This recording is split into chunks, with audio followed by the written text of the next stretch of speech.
Today we're going to be taking a look at Planet13. We're going to start out looking at who they are and what they do. If you're already familiar with them, feel free to use the timestamps down below to skip ahead. Then we're going to look at some of the finances, as well as the future outlook, and some of the concerns that I have for those who are investing or thinking about investing in Planet13. Let's dive right in. Welcome back to the channel. My name is Trey. We just started live streaming this week for the first time ever. We've already done a couple of them. I know they've been very long. For those who've commented on the channel saying like, dude, I'm not going to watch a 2-hour live stream. Add some timestamps, bro. We're aware of that. We're figuring it out. We're going to cut it up into a bunch of smaller videos and then upload those to the channel as well. For future live streams, if you're interested in joining, please subscribe and hit the bell icon down below. I try to announce it at least an hour before I go live. I'm going to try and figure out kind of a couple times a week at least where I can go live, talk to you guys, answer your questions, get to know you more, and also share about what I'm doing, why I live in Japan, what I'm doing with my portfolio or real estate or different investments. And that also explains why I'm in this setup. In our first live stream, basically I was just standing in the normal set and I found out that it was super tiring filming for an hour talking to all of you guys. So now I got my computer here, I got the whole setup. We're gonna try this layout, this style for a couple of videos, see how it goes. It should allow me to be able to put out more videos more frequently for you guys, but it might not look as good. Let me know if you guys have any thoughts or concerns or issues or feedback on the technical stuff, and let's jump into Planet13. Should also mention that I'm not a financial advisor, though I've been investing, I've been an entrepreneur for very many years. I live in Japan, here, where herb products are not legal for the most part, but there is a city not too far away called basically, you know, I'm not allowed to say it on YouTube, but basically herb in Japanese, Owasa. And you might be wondering, why is the city called that? That's weird. But I think that's where it either occurred naturally before, you know, World War II kind of thing, before the US took over Japan for the most part, or that's where they decided to just grow it. So check it out. Here is the train station at Owasa. Started back in 2002 in Canada, actually. Not a lot of people know that. Planet13 is a luxury provider of herb products. They offer all different kinds of products, and their main attraction is the SuperStore in Las Vegas, Nevada, but they also have smaller stores. They're looking to grow aggressively in the coming years. They're also vertically integrated, so they grow their own products. They make a variety of different brands, which they sell in their own superstores or, you know, smaller stores. And then they also sell those other products to other dispensaries too. The company's been public only for a couple of years, and while their market cap is a tiny 1.3 billion, in the time I've owned the stock, I've seen it go from about $1 all the way up to the 8s. Depending on the level of hype surrounding the company at the time. Anyways, Planet13 is showing staggering growth with a long runway for potential growth as we're seeing more and more states legalize herb as well. Here's a map showing you kind of what that looks like on the horizon. The orange ones are already active and the pink ones are probably going to become active in 2021 this year. The SuperStore and Medicine Dispensary in Nevada were the first main projects, and they started to do so well that they have put together a plan to launch a store in Orange County, California this year, which is near Disneyland, just south of LA, with many more planned after that as well. My understanding is that they also already do home delivery stuff in Las Vegas, but they're working on rolling that out on a larger scale too. Now, before you start thinking Planet13 is just some small mom and pop shop or something like that, check it out here. $63 million in revenues in 2019, making up about 9% of Nevada's total herb sales, as well as 1 million plus visitors in 2019. 2020 was even better, and already 2021 is looking to be much better as well. And we'll get into that in a minute. Check it out. They show in the SuperStore, there's a store where you can buy stuff, but they also have coffee shops, restaurants, experiential in-house stuff going on, as well as interactive experiences. They also show here that they are vertically integrated. They wholesale to 45 plus different dispensaries through numerous SKUs, 10 at the time of this presentation. I think there are more now. And in-house brands made up 25% of their sales in Q3 of 2020. And the really good thing about in-house sales is that, like what we talked about in the Tattooed Chef video, normally if I'm a store, like let's say I'm Target and I'm buying stuff from all of these different makers, all these different companies, they need to make margin as well, you know? So what ends up happening is that, yeah, I can make margin, but if I was Target making my own private brands, or I figured out how to make farms and package products and make delicious products and then sell them in my own store, I get to keep that margin the whole time along, while also providing more competitive prices for potentially premium products, which Planet 13 is well known for apparently. So besides the SuperStore, they also have the medicine neighborhood retail concept. But looking a little bit more at some of their products that I wanted to show you, they have like vapes, they have gummies, they have flour, vape concentrates, chocolate bars, tinctures and bath bombs and stuff too. But when you see the brand name here, that's the brand name that they're selling to other dispensaries. Also wanted to mention here, they have two CEOs, Robert Grosbeck and Larry Scheffler. Robert Grosbeck is the former mayor of Henderson, Nevada, which is like basically become one with Vegas now because Henderson's grown so large. He practiced law for over 25 years. Larry Scheffler is the other CEO, who is the founder of the largest printing company in Nevada. And then the CFO he's the CFO of numerous companies, and he's been in investment banking for 17 plus years. Goes on and on here. They got lots of different people, including who I thought was Oprah at first glance here. But their management team sounds like really, really sharp. Now, before we take a look at what's on the horizon for the company as far as growth and other concerns, I want to take a look at the immediate financials as well. First of all, a big ballpark image of how they're growing, 16.9% compound annual growth rate from when they opened their SuperStore in 2018 all the way up to 2025. Another brief overview from this particular presentation before we jump into the statements shows 3 months ended September 30th. So we're looking at a couple of quarters ago. Look at that jump comparing 2019 to 2020. Big jump in revenue, big jump in gross profit, very big jump in adjusted EBITDA. That's like almost double. And also bursting forth into a positive net income, which is what you like to see. They also show a massive cash position, especially in comparison to long-term debt.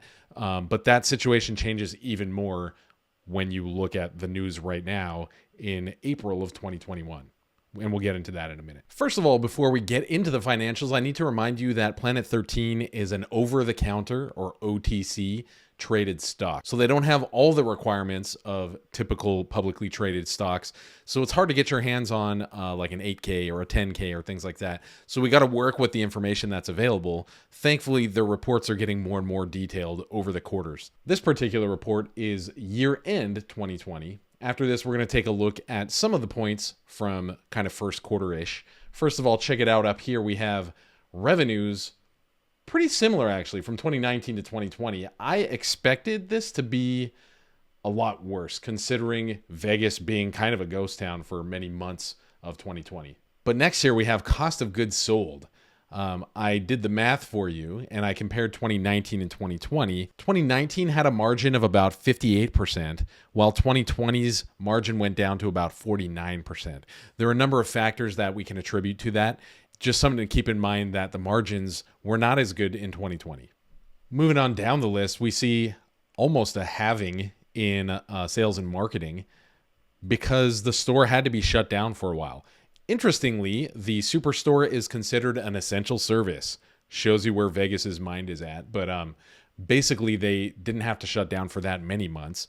But because they knew there wouldn't be a lot of tourism going on, because people aren't vaccinated and stuff yet, they just pulled back on the marketing. Interestingly, in spite of that, they ended up doing pretty well revenue-wise too. Next, moving on here, we have share-based compensation, which also went down. Interestingly, this is something you need to keep in mind with young companies. As they're growing and developing, they're going to be giving shares to a lot of their employees. And Planet 13 really needs to take care of their employees. They're very employee-centric. They're very experience-centric. So we've seen that number go down, but I don't think that number will be disappearing. And we see here income from operations also basically halving. And so that's not necessarily a good sign, but we got to keep in mind what's coming on the horizon with the California shop, as well as a lot of the other expenses associated with that. Next, I wanted to slide on down to the loss for the year. So the loss was actually much bigger than last year. And there are numerous factors that contribute to that, including, expansion, but also the loss of potential revenue because of the pandemic and stuff like that. But I think one of the things we need to be really careful about, especially as we're starting to see herb roll out into new states, taxation is going to be one of the really big question marks. and everybody knows how taxation works if you're selling computers and other types of services. But depending on the state, the tax rate might end up being a really big expense for the company, and we need to watch out for that. But sliding on down to the earnings per share, we see here it worked out to be about 5 cents, which was the same as last year. So nothing really to be alarmed at. Actually, arguing that, Vegas isn't Vegas without hordes of people plowing into it all the time. A loss that's similar to the year before is actually not a bad thing for a growing company, especially in that climate. Sliding down to the next line, we see the number of shares outstanding has also gone up a little bit, and we'll see how that impacts their cash position coming up in a minute. Now, since we've looked at kind of what's going on with the money moving around, I want to take a look at the assets and liabilities. Typically, I would look at these things first, but I didn't want to get you too excited because check it out. Cash, $79 billion, whereas last year it was $12 billion. Like, that kind of blew my top, and I was just kind of like, okay, Planet13 wins. We don't even need to continue on with this video. Check it out. Total current assets sits at 89 versus last year's 22 billion. So that's a massive jump in assets, primarily, and that comes down to cash. And next, let's slide on down to total assets, where we have 150 billion for this year versus 62 billion for last year. So obviously something huge is going on behind the scenes, even though it looks like the revenues didn't change that much. Now, do the liabilities tell the same story? We see kind of big differences in a lot of these different numbers. We have 2019 on the right, 2020 in the gray there. Basically, everything looks very different. But look at income taxes payable. Compare 2020 to 2019. What a massive difference. So it looks like 2020, they did account much better for the payable taxes that would be coming up on the horizon. Long-term lease liabilities down here on this line have also gone up more than double. And I think that has to do with the Orange County, I think it's Anaheim, the Orange County stuff going on up on the horizon. They're trying to get the Orange County LA shop running by mid-2021. So I imagine it's already underway. They're probably already decking it out. If not, then they should be soon. And so that brings us down to total liabilities of $29 billion. Compare that up here to 150 billion in total assets. That ratio, the current ratio, is just like so reassuring. Like, there are very few companies, especially young companies, that look this, ready for a rainy day, so to speak. And as mentioned earlier, check it out down here. The new highlight, share capital, has gone from 51 billion up to 139 billion. That's where all that cash came from. They just went out to shareholders. There were a few bought deals, which I'll get into in a minute, including in 2020 and 2021, where they just say, hey guys, we need more money. And people are like, take my money. We love your product. We know you guys are going to grow. Take my money. So now they just have a bunch of cash on hand.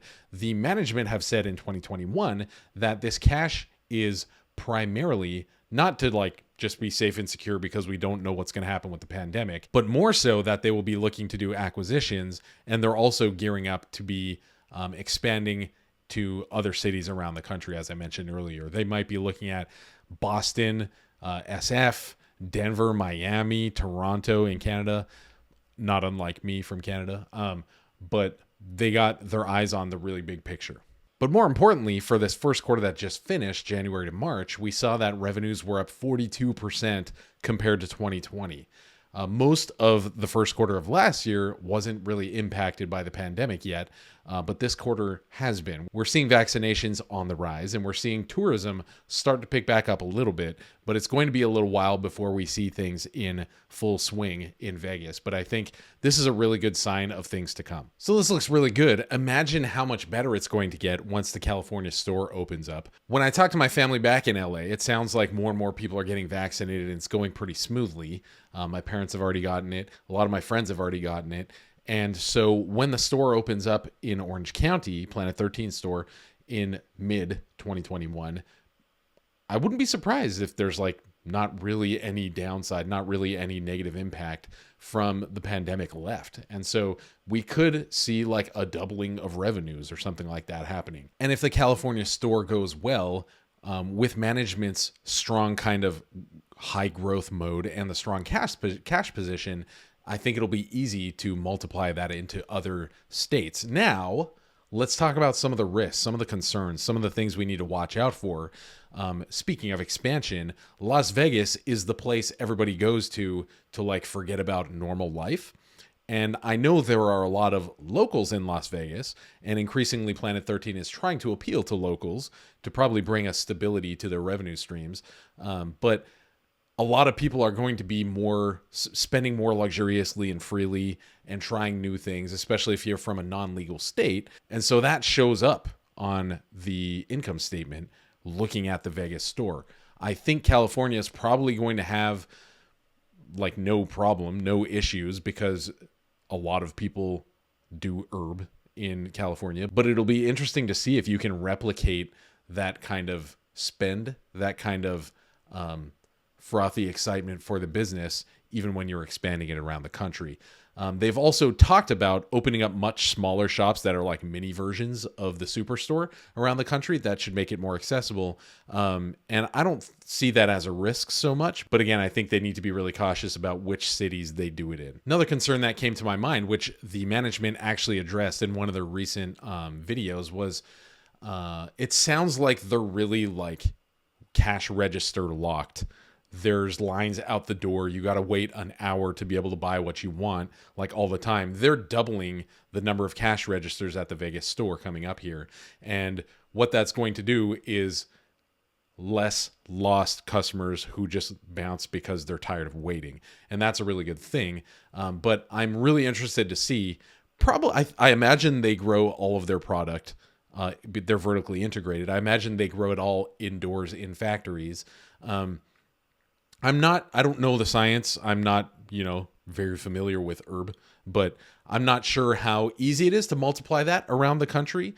I don't know how much climate plays into that, but if it's indoors, it probably isn't a huge deal. But secondarily, I also wanted to think about staff training and stuff like that. And I know it's a very experience-oriented business, so just a concern I was thinking about. We don't really see necessarily like, oh, it's going to suck because you can't find good workers in California. On the contrary, it's down the street from Disneyland, and Disneyland's service like blows my mind with how friendly and how helpful and how like aware they are and stuff like that. So I don't think it'll be a problem in LA. It might be a problem in other places. I don't know, So will they be able to multiply their plant production, and will they be able to multiply their really high quality service through their staff? So those are some of the risks I was thinking about for Planet 13. On the whole, right now we kind of see it around $7-8. I mentioned that I've been in since like $1, but that doesn't have anything to do with anything. Just wanted to let you know that it's a stock I've been watching for a while. If this California store goes as well as everybody's expecting it to, there's no reason for revenues not to explode, and therefore hopefully profitability to explode as well. But when you're sitting back and thinking about the long-term vision of this whole thing, vertical integration over the whole kind of continent of North America, it could end up being like so freaking profitable. It could end up being such a cash flow monster at these already, just with one store, we're seeing really high gross margins and stuff like that. And if that can be multiplied, I think it's going to be a beast, So $7 or $8, in my opinion, if you think that they can pull it off and keep growing over the next 3, 5, or 10 years, like $6 or $7 or $8 is probably going to be like a joke. I wouldn't be surprised if we see 10 or 12 or 15 in the coming year, if not even more than that. So looking forward to hearing your thoughts on the company, on the stock. What do you guys think? I know not everybody is okay with the whole idea of herb and herb products. I'm familiar with that. I'm not a user because in my country, if you're white, going to jail is like your worst nightmare. Japan, that is. And so, yeah, I don't know that much about these kinds of things. I'm interested to hear your thoughts on that. Let me know. Talk to you guys down in the comment section. Love you guys and talk to you soon.